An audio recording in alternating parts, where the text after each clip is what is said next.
ओम शांति। आज है 14 जुलाई 2023। आज बाप दादा के मधुर महावाक्य सुनते हैं।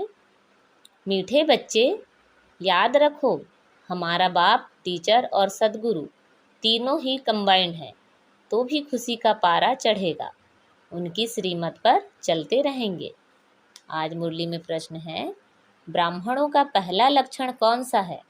किस बात में ब्राह्मणों को एक्सपर्ट बनना है? उत्तर है, ब्राह्मणों का पहला लक्षण है पढ़ना और पढ़ाना। किसी पर भी ज्ञान का रंग चढ़ाने में बहुत बहुत एक्सपर्ट बनो। भल कोई इंसल्ट करे, गाली दे, लेकिन कोशिश करके देखो तो उस पर असर जरूर होगा। पात्र देखकर दान देना है। अविनाशी धन भी व्यर्थ ना जाए, इसलिए बड़ी खबरदारी चाहिए। पैसा भी किसको संभाल से देना है। आज मुरली में गीत बजा है, जो पिया के साथ है। ओम शांति। गॉडली स्टूडेंट ने यह गीत सुना। तुम बच्चे ही गॉडली स्टूडेंट हो। ऐसे नहीं कि सभी स्कूलों में गॉडली स्टूडेंट होते हैं, नहीं, वहाँ तो मनुष्य पढ़ाते हैं। सन्यासी भी शास्त्र सुनाते हैं। ज्ञान को वास्तव में कोई बरसात नहीं कहा जाता है।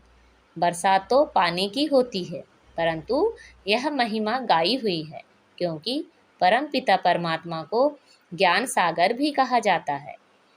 बाप कहते हैं, मुझे ज्ञान सागर नॉलेजफुल भी कहते हैं। नॉलेज को बरसात, पानी व अमृत नहीं कहा जाता। जैसे मान सरोवर का तालाब है, अमृतसर में भी एक तालाब है जिसको वे लोग अमृत समझते हैं। यह बाप बैठ समझाते हैं। पढ़ाई को अमृत व बरसात नहीं कहेंगे, समझते हैं अमृत है, इससे दुख दूर हो जाएंगे। वास्तव में तो इस नॉलेज से तुम्हारे सब दुख दूर होते हैं, 21 जन्मों के लिए। जो पिया के साथ है उनके लिए बरसात है। यहाँ पर बाप, टीचर, सदगुरु तीनों ही कंबाइंड हैं। यह एक बात भी बच्चे याद रखें तो खुशी का पारा चढ़ जाए, परंतु माया घड़ी घड़ी भुला देती है। यहाँ तुम बच्चे चलते हो श्रीमत पर, श्रीमत से तुम श्रेष्ठ बनते हो। भगवान है उच्च ते ऊंचा बाप। उच्च ते उच्च बाप की पढ़ाई से ही उच्च ते उच्च बन सकते हो। अब जो पिया के सम्मुख बैठे हैं सब स्टूडेंट हैं। यहाँ बैठेंगे, पढ़कर फिर अपने घर जाना है।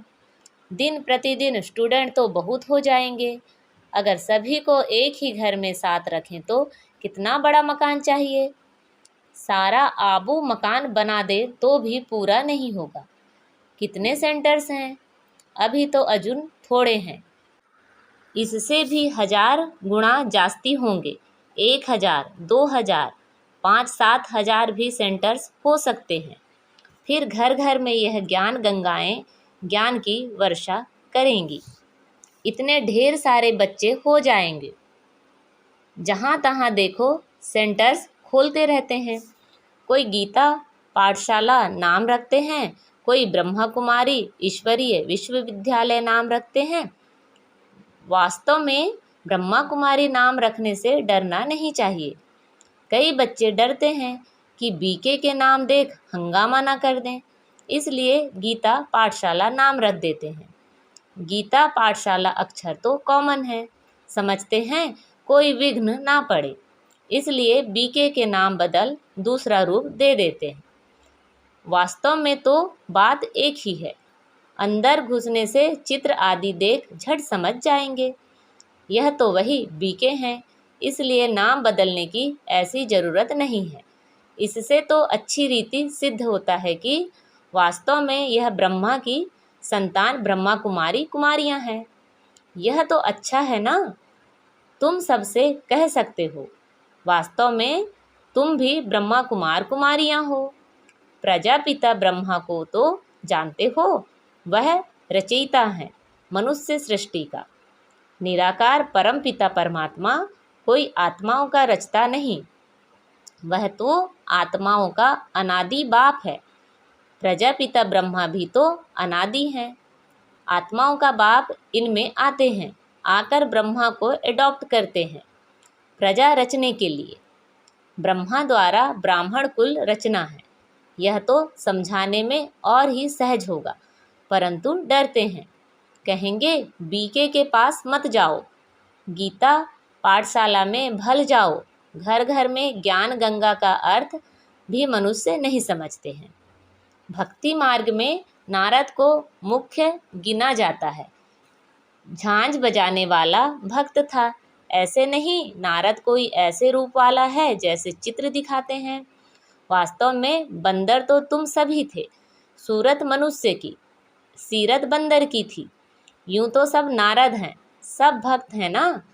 समझ सकते हैं, जब तक हम दैवी गुण वाले मनुष्य ना बने तब तक हम लक्ष्मी को वर ना सकें।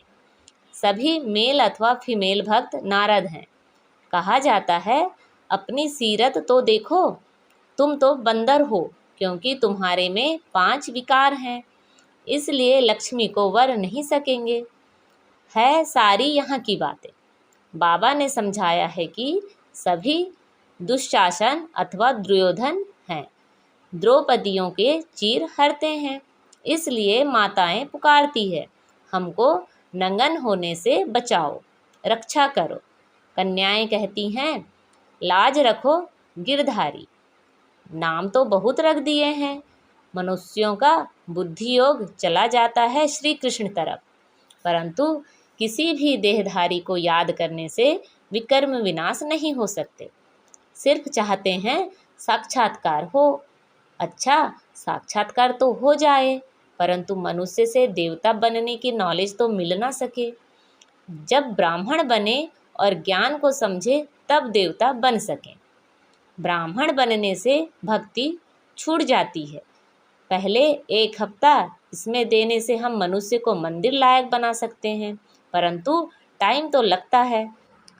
यह तो बरोबर है, तुम बाप के साथ हो, बाबा के पास आते हो फिर जाते हो, तो कितना दिल अंदर दुख होता है, लेकिन सब तो साथ में नहीं रह सकेंगे, यह हो ना सके। कोई कहाँ से भाग आते हैं, यह रस्म यहाँ ही है। साधु संत आदि पास तो ढेर जाकर इकट्ठे होते हैं, कोई भी किसको मना नहीं करते। यहाँ तो पवित्र बनने की बात आती है, इसलिए रोकते हैं। सन्यासियों में तो सिर्फ मेल्स घर बार छोड़ चले जाते हैं, यहाँ तो कुमारियाँ माताएं सभी हैं। कन्याओं को माँ बाप डॉक्टर आदि कहते हैं। शादी नहीं करेंगी तो बीमार हो जाएंगी, उनको समझाना चाहिए। अरे सन्यासी कितने बनते हैं, बहुत छोटे छोटे ब्रह्मचारी वहाँ रहते हैं, फिर वह ब्रह्मचारी तो कभी बीमार नहीं होते, यहाँ क्यों बीमार होंगे। शादी बिगर तो ढेर रहते हैं। सन्यासियों के ऊपर भी कोई केस कर ना सके। कभी कोई स्त्री उनसे घर खर्च नहीं मांगती है, वह तो भाग जाते हैं। स्त्री खर्च कहाँ से लाए, फिर आसपास वाले लोग उनको संभाल लेते हैं। गरीब जास्ती भागते हैं, दुखी होते हैं तो फिर वैराग्य आता है। तुम भल दुखी थे, परंतु वह वैराग्य की बात नहीं। तुमको तो पहले हथेली पर बहिष्ट दिखाया जाता है। पवित्र बनने बिगर वैकुंठ कैसे जा सकेंगे। बहादुर बनना चाहिए, इसलिए ही शिव शक्ति सेना नाम दिया है। शिव बाबा साथ योग लगाने से शक्ति मिलती है। ज्ञान की धारणा होने के बाद फिर समर्पण होना है। ज्ञान की धारणा नहीं होगी, नष्टो मोहा नहीं होंगे, तो माया आकर पथ काएगी। शादी करने की दिल होगी तो फिर सारा ब्रह्मा कुमारियों का नाम बदनाम हो जाता है। पहले नष्टो मोहा बनना पड़े। तुम लोग इतने भट्टी में रहते हो तो भी कितने नष्टो मोहा नहीं बने। याद आती रही, यहाँ से गए, मित्र संबंधियों का मुंह देखा और लट्टू हो बैठ गए। मोह ने घेर लिया। यह भी ड्रामा की भावी है। अभी भी बाप कहते हैं पहले पहले तो नष्टो मोहा बनो, एक मोस्ट बिलवेड बाप के बन जाओ। कुछ भी हो जाए हम तो बाप की ही सर्विस करेंगे, सर्विस में ही रहेंगे। कहा जाता है ना, चढ़े तो चाखे बैकुंठ रस, गिरे तो चकनाचूर। ऐसे नहीं कि छोड़कर आ जाएं फिर मोह सताए। ऐसे बहुत सन्यासी लोग जाकर फिर वापस लौट आते हैं। सन्यासी घर में वापस आए तो आसपास वाले निरादर करते हैं, समझते हैं यह काम के लिए भागा है।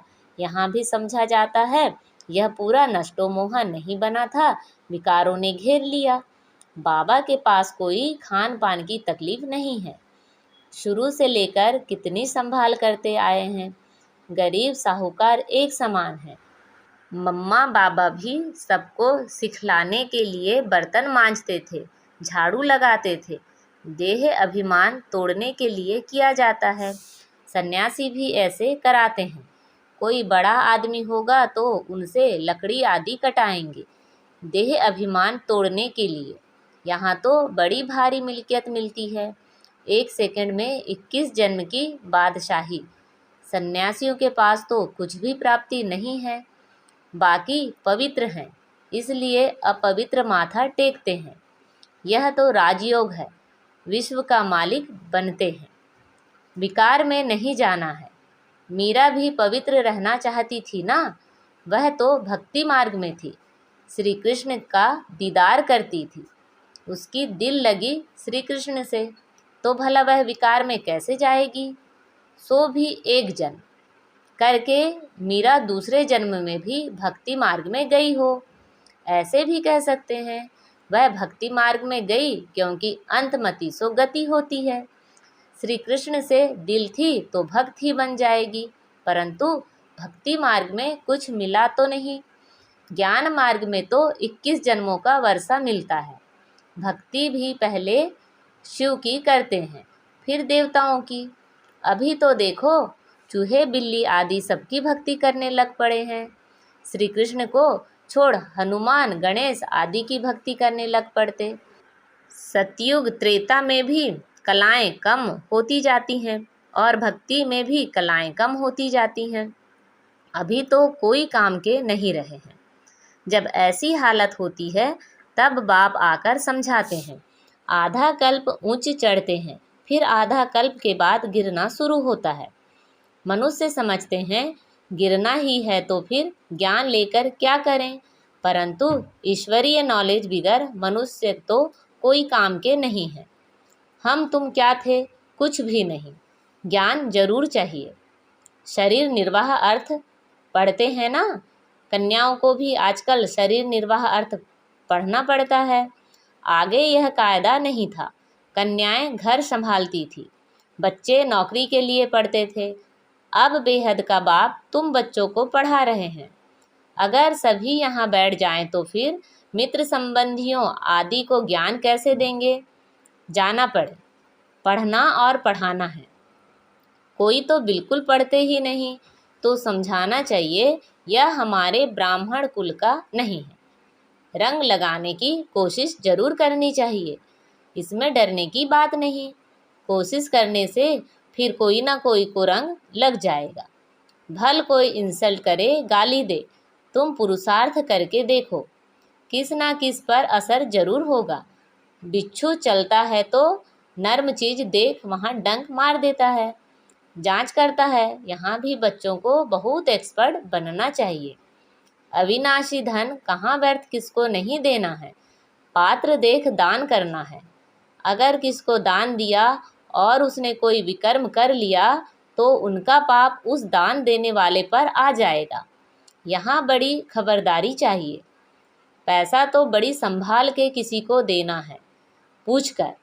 यहाँ तो जो भी बना रहे हैं यह सब जल्दी ही टूट फूट जाएंगे। यह मकान भी बच्चों के रहने के लिए बने हैं, यह तो जानते हैं सब टूटने हैं। अर्थक्वेक होगी तो मंदिर आदि सब टूटेंगे। हमारी राजधानी में यह कुछ होगा नहीं, ना अमेरिका रशिया आदि होगी, सिर्फ भारत खंड रहना है। यह तुम जानते हो, बाकी दुनिया तो घोर अंधियारे में है।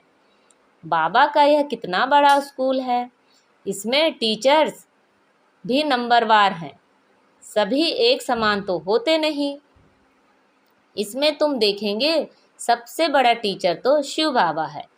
फिर है यह ब्रह्मपुत्र नदी, कहते भी हैं तत्वमेव मातास्य पिता, तो यह माता ठहरी ना। फिर सरस्वती का भी नाम है। ब्रह्मा की राशि पर ब्रह्मपुत्र नाम ठीक है, दिखाते भी हैं। सागर और ब्रह्मपुत्र नदी का मेला होता है। यहाँ फिर आत्मा और परमात्मा का यह मेला है।